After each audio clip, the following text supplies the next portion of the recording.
William Herrera en comunicación con nosotros, tomando en cuenta la postura del vicepresidente que aseguró que no existe una ley que pueda regular el estado de excepción y a partir de eso no se puede tomar esa decisión.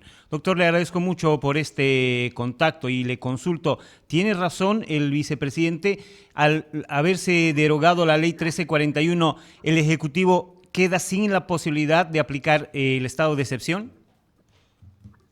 Hola, buenos días. No es así, digamos, ¿no? Porque si fuera así, pucha, ¿para qué está el Estado como tal? El Estado, por su propia naturaleza, tiene lo que se llama el monopolio del uso de la fuerza. Y cuando sea estrictamente necesario, más allá de la literalidad de la Constitución en muchas cosas tampoco es una norma perfecta ni puede prever cada caso en particular. La Constitución establece en general el estado de excepción como ese estado donde el Poder Ejecutivo, en este caso, se puede dotar de unas medidas extraordinarias para restablecer el orden y el principio de autoridad. Entonces, si el Estado no va a poder hacer eso, ¿quién lo va a hacer en nombre del Estado? Entonces ya no sería Estado, sería cualquier otra cosa menos Estado. Pero bueno, obviamente que esa es una decisión que está en manos del presidente de la República y yo entendía que estaban a punto ya de resolver el tema con la intervención de la Iglesia Católica, pero aparentemente no se ha resuelto todavía. Pero bueno, en definitiva, yo no veo imprescindible una ley para aplicar la Constitución, porque además en esa Constitución que se abrogó no establecía, digo, no prohibía ni regulaba un poquito, definía un poquito más, regulaba un poquito más el estado de excepción, pero nada más. El estado de excepción es un decreto y en ese decreto el presidente debe establecer cuáles son las medidas que necesita el Estado para restablecer el orden. Y ese decreto va y lo homologa la Asamblea Legislativa. Obviamente que en el fondo esta es una decisión política, digamos, más allá de su componente jurídico-constitucional, es una decisión política que tiene un costo político y que tiene también una oportunidad política. Hay que saber en qué momento ejecutarla. No sé si todavía hay tiempo, creo que sí, que estamos al filo, pero hay quienes ya dicen que ya también es un poco demasiado tarde porque ya se está desgastando, se está decantando el propio movimiento, pero bueno, insisto, esa es una evaluación y en el fondo una decisión política que tiene que tomar el Poder Ejecutivo. Doctor, hay algunos analistas que dicen que al no tener un marco de legalidad, todo lo que haga el Ejecutivo es discrecional y será pasible a responder penal, civil y ejecutivamente por las acciones. Estas competencias serían nulas, serían nulos los actos de aquellos que usurpen las funciones que no enmarque la Constitución y la ley. En base a eso, ¿el decreto es el que tiene que regular, el que tiene que normar cómo se debe ir a un estado de excepción? El decreto debe contener las medidas que sean estrictamente necesarias para restablecer el principio de autoridad. En eso consiste el estado de excepción, más allá, insisto, de la propia literalidad de la Constitución. La Constitución, insisto, no es una norma perfecta, bueno, opiniones van y vienen, ¿no es cierto? Pero lo que yo no admito, digamos, es que el Estado eventualmente no pudiera tener la capacidad de poder restablecer el orden, entonces ya deja de ser un Estado para hacer cualquier otra cosa. Quiero decir, lo que caracteriza al Estado es precisamente su imperio, su vocación de imponer frente a, su vocación de, en este caso, imponer su autoridad a un grupo reducido que están complicándole la vida a la mayoría del pueblo boliviano. Entonces es un problema hasta si quiere, matemático, digamos, ¿cierto? En democracia las minorías se someten a la mayoría.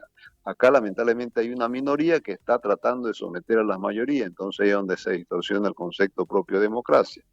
Pero convengamos en que más allá de la literalidad de la Constitución, no se puede caer el Estado a título de que no hay una ley o que hubiera una ley porque hay unos grupos minoritarios violentos que están, digamos, en este caso, poniendo en peligro el propio Estado constitucional de derecho. Primero está el Estado constitucional de derecho que, en todo caso, pues estos grupos reducidos, violentos y criminales que están 30 días haciendo o poniendo en zozobra al pueblo boliviano.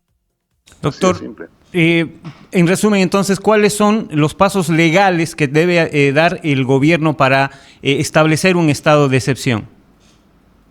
Sacar un decreto supremo lo saca el Poder Ejecutivo, el presidente. En ese decreto se deben establecer cuáles son las medidas que necesita.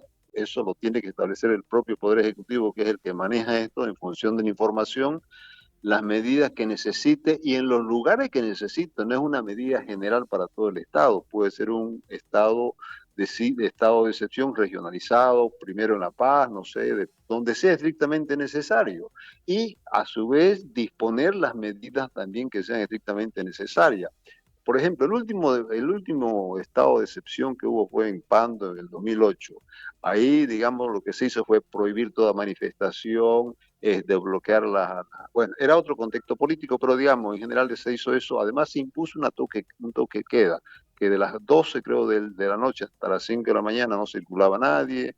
Para salir de Pando creo que les pedían un salvoconducto, cosas así. Pero en principio lo que intenta la medida no es lo que intenta. Lo que tiene que conseguir la medida es liberar las carreteras, ¿no es cierto? Desbloquear las carreteras y garantizar el libre tránsito. ¿Cómo se llega a eso? El gobierno y la policía, en este caso, lo que tienen toda la información disponible para ver también qué tipo de operativo, el volumen del operativo, la cantidad de gente que van a necesitar, y sobre todo la policía es la que tiene que estar en primera fila porque es la que tiene la formación, la experiencia y la capacidad para este tipo de cosas. La Fuerza Armada lo que hacen es darle un apoyo logístico, poner sus equipos, tienen creo helicóptero, para todo lo que suponga, digamos, la parte logística, el apoyo, pero en todo caso quien debe hacerse cargo en primera fila, en primera línea, es la policía, insisto, porque tiene experiencia para eso. Las Fuerzas Armadas no están capacitadas ni están formadas para este tipo de conflictos.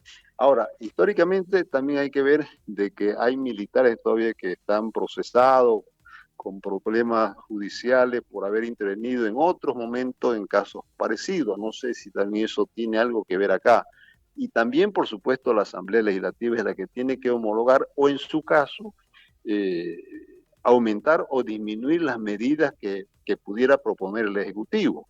Por eso yo digo que en el fondo esta es una decisión política que pasa también por el nivel de correspondencia que pudiera tener en la Asamblea Legislativa. Claro, yo no me hago la idea que la Asamblea, por más fraccionada que esté, se oponga ahorita a un estado de excepción, pero hay ese factor, está también el factor Lara de por medio. O sea, por eso es que esto, insisto, es una decisión política que tiene un costo político también, hacerlo o no hacerlo igual, ¿no? Doctor, le agradezco muchísimo por este tiempo y por la explicación. Bueno.